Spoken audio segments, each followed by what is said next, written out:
name's Laura Cockett and I'm the director here at Bridport Arts Centre. And how did you get involved with the film festival?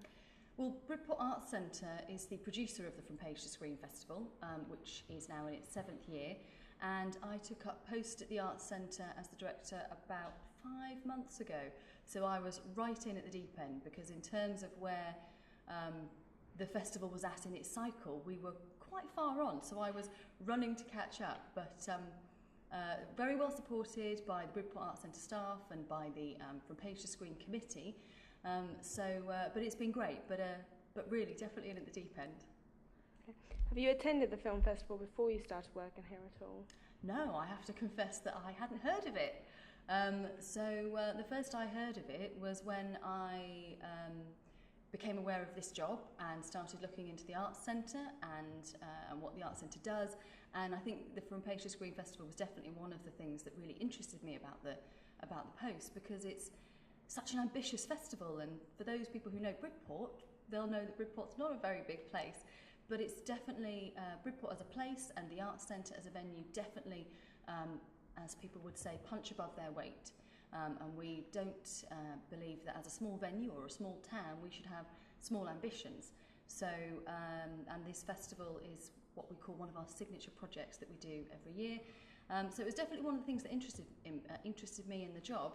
But because I was based in Liverpool, right at the other end of the country, I hadn't heard about it until I was starting to think about coming here. So, okay.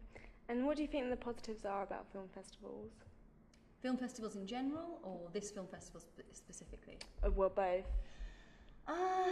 Well, gosh, that's a big question. I'll answer about this one specifically. And I think the thing that I enjoy the most and think is really important about this film festival is the fact that it focuses on celebrating adapting books for the screen. And I think it gets people, for a couple of reasons, I think it gets people thinking more deeply about how we come to see these stories on film. I don't think that people always think about where the story has come from. A lot of the time I think perhaps people just assume it was originally a screenplay. It was only ever conceived as a script, rather than being based on a novel. And actually, once you start looking into it, such a vast array of films begin lives as short stories or as novels. So I think that's really interesting. And I think it's interesting as well because it hopefully gets people thinking about reading and about books in a different way. And one of the things that we do at this festival as well is we try and always have the books of the films present and available for people to buy, so that if people haven't come across the book before but enjoy the film, they can then go back to the book. So it's a two-way process, I think, for me. It's really about thinking in a very broad sense about storytelling and how we still tell stories in different ways and in different mediums. Great. Could you tell me what your favourite film has been so far and why? Wow, my favourite film, that's been very easy because we've just watched it now, and that's The Princess Bride. And I could talk at great length about that. One of the reasons that I love that film, as I mentioned in the introduction I did for it, is that you get a sense when you watch it that there has been great joy and love in making that film, and when you find out a little bit more about the background of the film, you can understand why, because this film could easily never have been made. William Goldman, who wrote the book, also wrote the screenplay, which isn't that common actually, and the screenplay was in existence for about 15 years before the film was made, and it was passed from studio to studio and was deemed for a long time to be unfilmable. No studio quite knew what the script was about and what to do with it. And actually, in the end, very disheartened, Goldman bought the rights back to his own screenplay until Rob Reiner came along.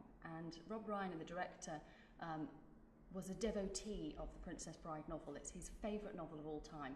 And he wanted to make a film of it and had to actually then persuade William Goldman to come back to the table and start talking again about the possibility of making it into a film. And I think it's Rob Reiner's passion and William Goldman's passion for the story, and the fact that also Carrie Elwes, who plays Wesley in the film, and many of the other cast also love the book, and I think that comes across in the film. So it's a great joy to watch, and I also think it's a really good film. There aren't many films that you can watch both as a child and as an adult and really appreciate them. And again, as I said in the introduction, I think that lots of us will probably have had that experience of trying to watch as an adult the films that we loved when we were kids and being disappointed and wishing we'd left them in childhood, if you like. But The Princess Bride, it doesn't apply. It's such a quality film that you can watch it as an adult and love it again and again. And we watched it today, and it was a real joy because there were adults in the auditorium, unaccompanied adults with no children, who clearly, like me, just wanted to come and see it on the big screen. And then there were children who were clearly seeing it for the first time and absolutely loving it, and hearing their laughter and their shout-outs at the film as it was playing just reminded me of how much I loved it when I first saw it when I was a child. So that's absolutely my favourite.